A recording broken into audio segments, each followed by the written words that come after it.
నమస్తే, welcome to టీజీ5 news. నేను రాణి. ముందుగా బులెటిన్ లో హెడ్లైన్స్ చూద్దాం. ప్రధాని మోదీ సభను విజయవంతం చేయాలి, బీజేపీ నేతల పిలుపు.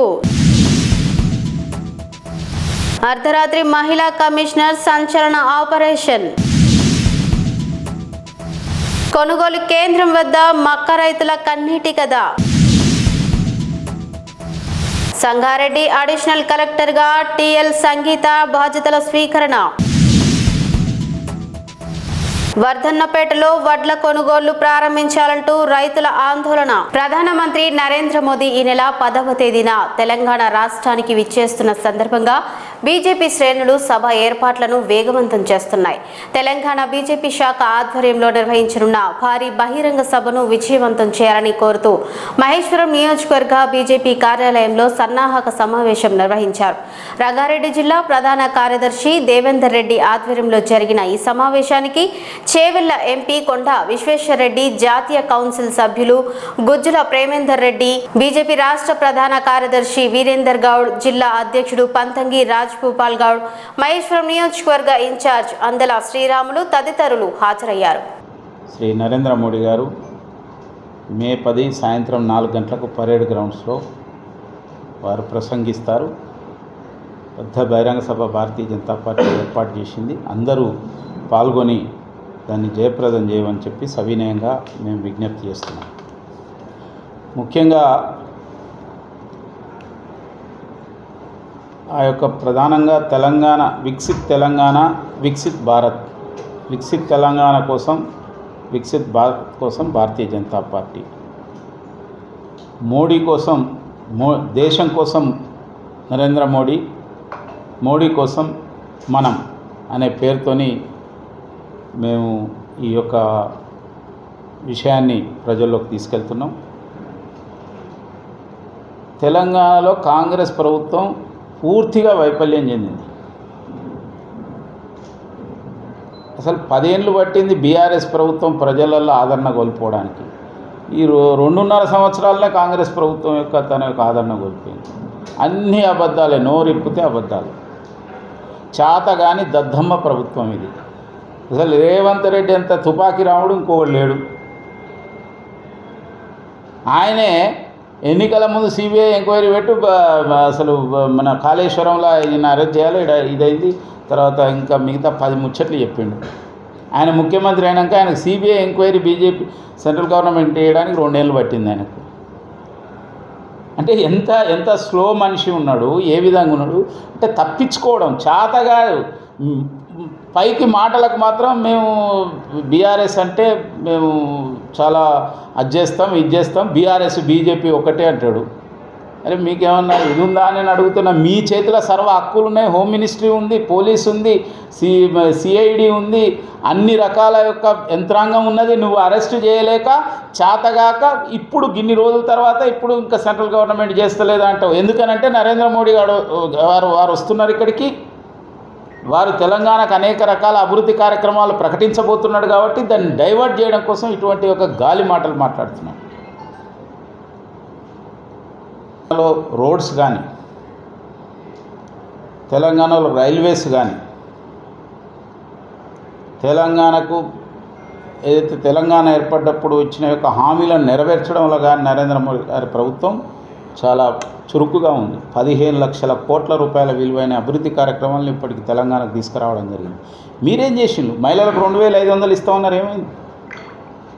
రైతు బంధు ఇప్పటి వరకు ప్రతి సీజన్లు ఇవ్వలేదు, ఇప్పటికీ ఇవ్వలేదు. మొత్తం మొన్న వేసినది సగం వేసిండ్రు. మళ్ళీ మేమని నిన్న వరంగల్లో మీటింగ్ పెట్టి మేము ఏదో చేయబోతున్నామని. అంటే అన్నీ అబద్ధాలే, డైవర్షన్ పాలిటిక్స్ ప్రతిదీ కూడా. ఇవాళ 100% బీఆర్ఎస్ కాంగ్రెస్ పార్టీ 2 కుమ్మక్క అయిపోయి నెక్స్ట్ ఎలక్షన్లో పోటీ చేస్తాయి. ఎందుకంటే భారతీయ జనతా పార్టీని ఎదుర్కోవాలంటే వాళ్ళకి భయం అయిపోతున్నది. బీజేపీ ప్రభంజనం వీస్తున్న దేశమంతా, బెంగాల్లో, అస్సాంలో, పక్కన కేరళలో కూడా భారతీయ జనతా పార్టీ ఇవాళ ఏదైతే విస్తరిస్తున్నది. కాబట్టి తెలంగాణలో తప్పక నెక్స్ట్ వస్తుందని చెప్పి ఇవాళ ముఖ్యంగా రేవంత్ రెడ్డి నమ్ముతున్నాడు, కాంగ్రెస్ పార్టీ నాయకులు నమ్ముతున్నారు. అందుకోసమే దీనికి పోయిన ఎలక్షన్లప్పుడు కదా అన్నట్టు బీఆర్ఎస్ బీజేపీ ఒకటేనంటే అయ్యో ప్రజలు నమ్మిళ్ళు కదా ఈసారి కూడా నమ్మిద్దాం అరే ఒక అబద్ధం ఆడితే ఒక్కసారికి పనిచేస్తుంది కావచ్చు, ఇంకోసారికి పనిచేయదు. ఇవాళ కవితను అరెస్ట్ చేసింది భారతీయ జనతా పార్టీ కేంద్ర ప్రభుత్వం. నువ్వు ఒక ఛార్జ్ షీట్ ఫైల్ చేసినావా? నువ్వేం చెప్పినావు? విద్యుత్ కొనుగోలు లాంటివి, రేసు అదేంది మన ఈ రేస్ కార్లు లాంటివి, టెలిఫోన్ ట్యాపింగ్ అంటివి. సిగ్గుందా మీకు? అందరు ఫోన్లో ట్యాపింగ్ చేసిందని చెప్పిన తర్వాత ఇంతవరకు ఒక ఛార్జ్ షీట్ ఫైల్ చేయలేదు, ఒక కేసు కూడా ఫైల్ చేయలేదు. నువ్వు ఇవాళ బీజేపీ గురించి మాట్లాడే ఇది మీకు నైతిక హక్కు ఉన్నదని నేను అడుగుతున్నా. కాబట్టి ముమ్మాటికి ఈ రాష్ట్రంలో బీఆర్ఎస్ను తెలంగాణ ప్రజలు చూసిండ్రు, కాంగ్రెస్ పార్టీని చూసిండ్రు. ఈ రెండు ఫెయిల్ అయిపోయినాయి. నెక్స్ట్ బీజేపీ రావాలని కోరుకుంటున్నారు. అందుకోసమే బీజేపీ ఉధృతంగా ఇవాళ ప్రజా సమస్యలు తీసుకొని ముందుకు పోతుంది. ఈ మీటింగ్ కేవలం ప్రారంభం మాత్రమే. నరేంద్ర మోడీ గారు వచ్చే యొక్క పబ్లిక్ మీటింగ్ ఇది కేవలం ప్రారంభం మాత్రమే.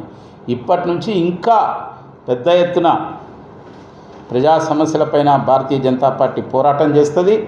బీఆర్ఎస్ ఇంకా అవినీతి దీంట్లోనే కూరుకొని ఉన్నది. ఆమె మేము అడిగే వాటికి కాదు, వాళ్ళ కవిత అడిగే వాటికి చెప్తే చాలు వాళ్ళు సమాధానాలు, వాళ్ళు చేసిన అవినీతి ఇది. తర్వాత కాంగ్రెస్ పార్టీ అయితే బీఆర్ఎస్ ప్రభుత్వం అంటే ఇంతకుముందు ఒక కుటుంబం దోసుకునేది. ఇప్పుడు కాంగ్రెస్లో మంత్రులు గుంపులుగా దోసుకుంటున్నారు, గుంపులు కట్టి దోస్తున్నారు. కాబట్టి ఈ రెండింటిని ఆల్టర్నేటివ్ ఇవాళ భారతీయ జనతా పార్టీ. అందుకోసం ముఖ్యంగా ఇవాళ ఇప్పుడు ఈ మహేశ్వర నియోజకవర్గంలో దాదాపు 10,000 మంది టార్గెట్ అది రావడం జరిగింది. వీళ్ళందరూ కూడా పెద్ద ఎత్తున ఆ రోజు తరలి రావడం కోసం అన్ని ఏర్పాట్లు కూడా చేయడం జరుగుతుంది. థ్యాంక్ యూ, ధన్యవాదాలు. కొత్తగా బాధ్యతలు చేపట్టిన మహిళా పోలీస్ కమిషనర్ సుమతి సంచలన ఆపరేషన్ నిర్వహించారు. కమిషనర్గా ఛార్జ్ తీసుకున్న మొదటి రోజే ఫీల్డ్లోకి వెళ్లి మహిళల భద్రతపై ప్రత్యేక దృష్టి సారించారు. అర్ధరాత్రి సమయంలో ఎలాంటి సెక్యూరిటీ లేకుండా సాధారణ మహిళల దిల్సుఖ్ నగర్ బస్టాండ్కు వెళ్లిన సుమతి అక్కడ మహిళలు ఎదుర్కొంటున్న పరిస్థితులను స్వయంగా పరిశీలించారు. కమిషనర్ అని తెలియక కొంతమంది యువకులు ఆమెను చుట్టుముట్టి అసభ్యంగా ప్రవర్తించినట్లు సమాచారం. అర్ధరాత్రి 12 గంటల నుంచి తెల్లవారుజామున 3 గంటల వరకు ఆమె అక్కడే ఉండి పరిస్థితులను గమనించారు. జఫర్గఢ్ మండలానికి చెందిన సాగరం గ్రామ రైతులు పండించిన మొక్కజొన్నలను కొనుగోలు చేస్తామని అధికారులు హామీ ఇచ్చారు. జనగామ జిల్లా సిపిఐ కొనుగోలు కేంద్రంలో ధాన్యం తీసుకుంటామని చెప్పడంతో రైతులు ఆశగా తమ పంటను ట్రాక్టర్లలో తరలించారు. 7 ట్రాక్టర్లలో మక్క ధాన్యాన్ని తీసుకుని కేంద్రానికి చేరుకున్న రైతులకు అక్కడ నిరాశ ఎదురైంది. తమ కంటే ముందే వచ్చిన దాదాపు 30 DCMల ధాన్యం అక్కడ నిల్వ ఉండడంతో కొనుగోలు ప్రక్రియ పూర్తిగా నిలిచిపోయింది.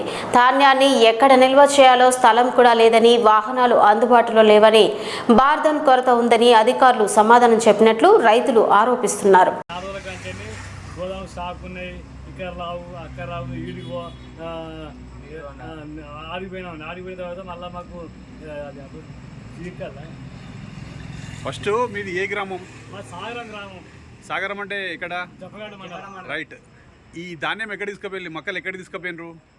దాని సీసీఐకి తీసుకోవద్దు. అక్కడ వాళ్ళు ఏమన్నారు? వాళ్ళు మాకు ఇక్కడ స్టాక్ లేదు, మా మార్కెట్ నుంచి అక్కడి నుంచి లారీలు వస్తలేవు, మాకు మీకు ఇష్టం అయితే మీ సొంత బైక్లలో పట్టుకొని పోమని చెప్పి మాకు. వెహికల్స్ మీరే కిరాయి కట్టుకొని తీసుకొచ్చుకుంటున్నారు? వెహికల్స్ మేమే కట్టుకొని కిరాయి కట్టుకొని తీసుకొని. ఎంత మాట్లాడుకున్నారు వెహికల్స్ కి?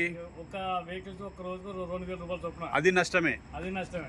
ఇప్పుడు అక్కడ తీసుకుపోయిన తర్వాత అక్కడ గోదాం ఖాళీ లేదన్నారా? లేకపోతే గోదాం ఖాళీ లేదు. ముంగట 30 DCMలు ఉన్నాయి. మీకంటే ముందు 30 DCMలు ఉన్నాయి. 40 DCMలు ఉన్నాయి. అది మక్క లోడ్తోని. మళ్ళీ మా బ్యాక్ సైడ్ చూస్తే ఇంకా 30-40 ఉన్నాయి ఇంకా.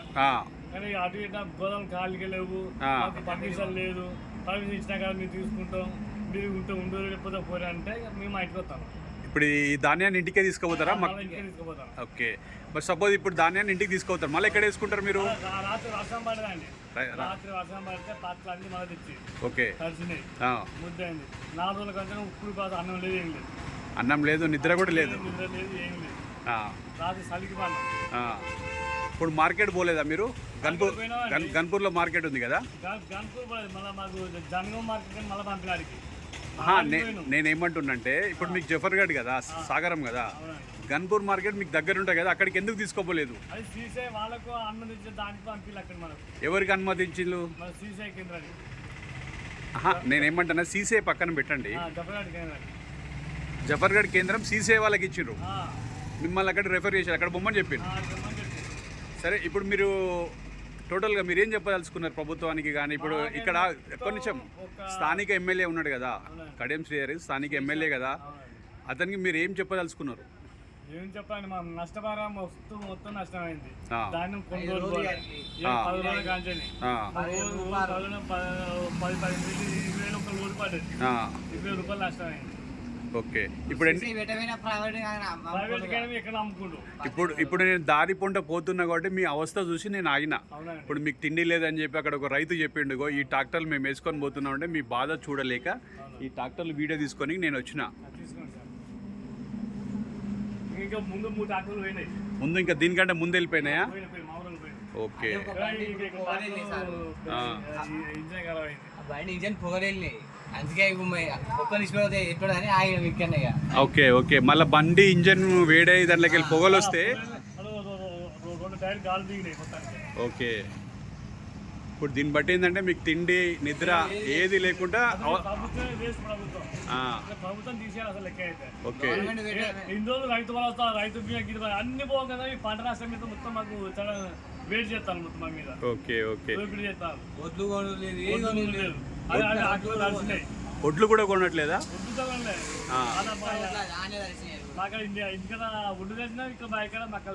ఓకే.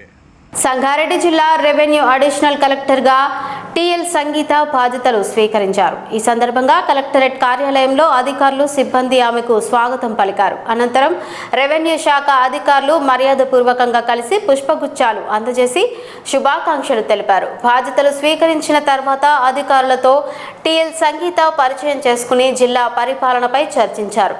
ఈ సందర్భంగా ఆమె మాట్లాడుతూ జిల్లా అభివృద్ధి, రెవెన్యూ పరిపాలనను మరింత సమర్థవంతంగా ముందుకు తీసుకెళ్లేందుకు కృషి చేస్తానని ఆమె తెలిపారు.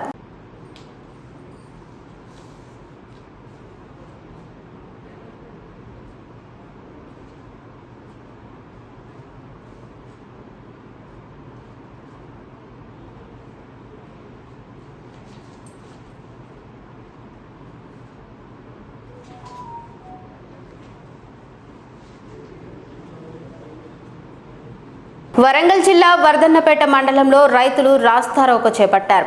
మార్కెట్లో వడ్లు పోసి వారం రోజులైనా కొనుగోలు చేపట్టడం లేదని ఆగ్రహం వ్యక్తం చేశారు. ఇల్లందు అంబేద్కర్ సెంటర్ వద్ద రైతులు ధర్నాకు దిగారు. స్థానిక కాంగ్రెస్ నాయకులు రైతులను బీఆర్ఎస్ రైతులు, బీజేపీ రైతులు, కాంగ్రెస్ రైతులు అంటూ విభజించి ఇబ్బందులకు గురి చేస్తున్నారని మండిపడ్డారు. కాంటాలు ప్రారంభించాలని కలెక్టర్ ఆదేశించినప్పటికీ అధికారులు పట్టించుకోవడం లేదని రైతులు ఆరోపించారు. దేశానికి అన్నం పెట్టే రైతులు తమ పంట కొనుగోలు చేయమని వేడుకోవాల్సి వస్తోందని ఆవేదన వ్యక్తం చేశారు. వడ్ల కొనుగోలు వెంటనే ప్రారంభించే వరకు ధర్నా విరమించేది లేదని స్పష్టం చేస్తూ వరంగల్ ఖమ్మం జాతీయ రహదారిపై బైఠాయించారు. దీంతో రహదారిపై కొంతసేపు ట్రాఫిక్ అంతరాయం ఏర్పడింది.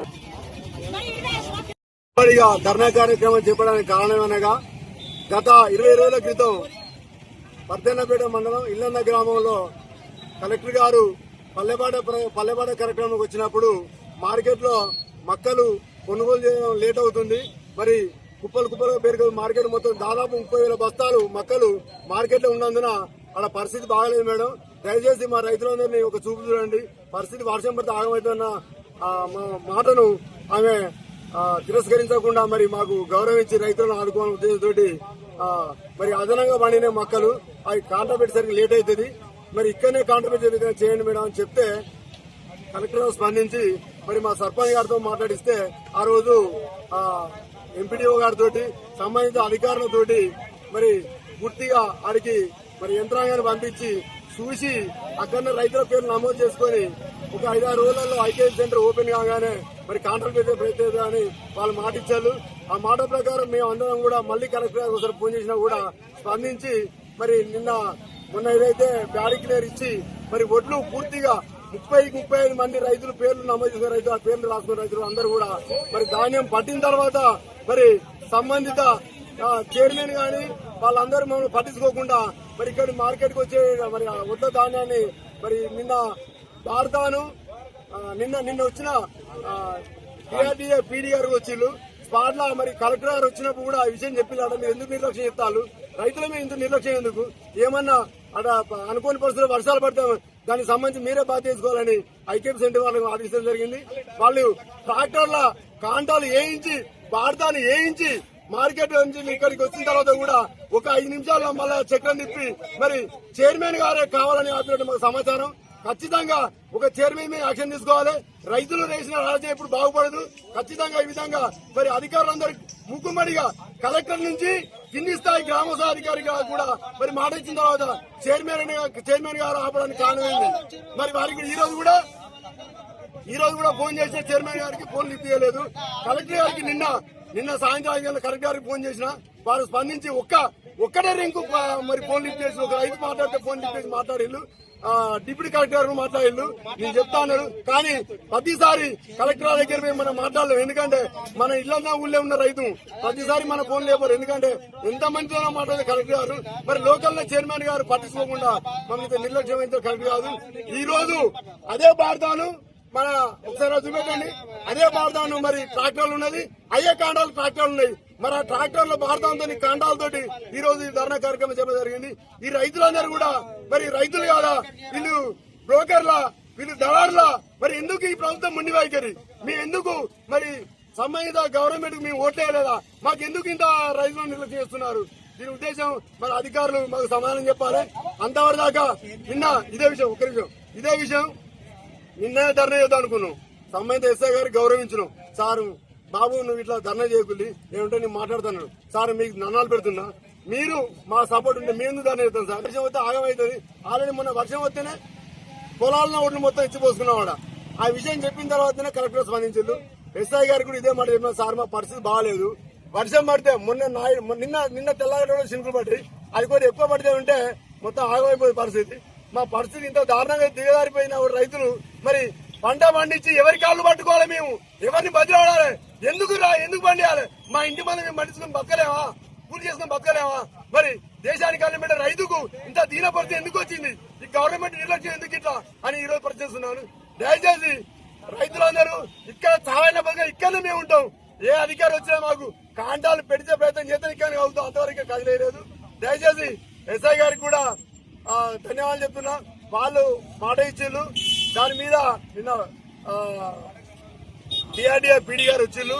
వారితో స్పందించి మాకు ధన్యవాదాలు. కానీ లోకల్ మార్కెట్ చైర్మన్ చేసిన ప్రస్తావన మరి ఎంతవరకు వచ్చిందని వాళ్ళు గ్రహించాలి.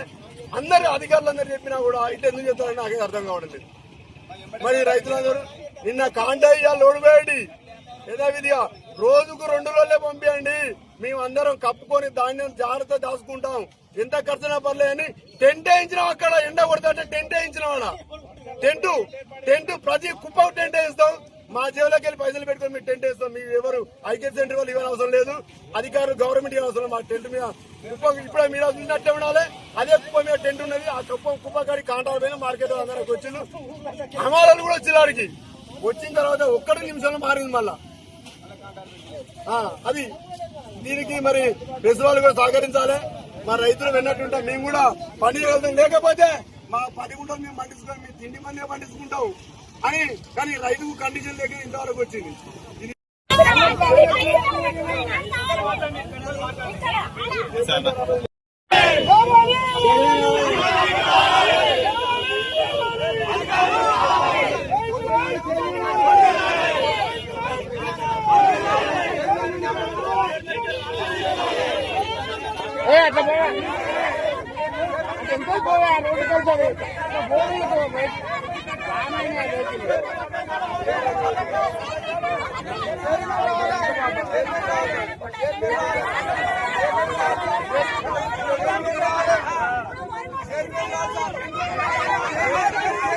బులెటిన్ ముగించే ముందు హెడ్లైన్స్ మరోసారి చూద్దాం. ప్రధాని మోదీ సభను విజయవంతం చేయాలి, బీజేపీ నేతల పిలుపు. అర్ధరాత్రి మహిళా కమిషనర్ సంచలన ఆపరేషన్. కొనుగోలు కేంద్రం వద్ద మక్క రైతుల కన్నీటి కథ. సంగారెడ్డి అడిషనల్ కలెక్టర్గా టిఎల్ సంగీత బాధ్యతల స్వీకరణ. వర్ధన్నపేటలో వడ్ల కొనుగోళ్లు ప్రారంభించాలంటూ రైతుల ఆందోళన. ఇవి ఇప్పటివరకున్న అప్డేట్స్. మరిన్ని అప్డేట్స్ కోసం చూస్తూనే ఉండండి TG5 న్యూస్.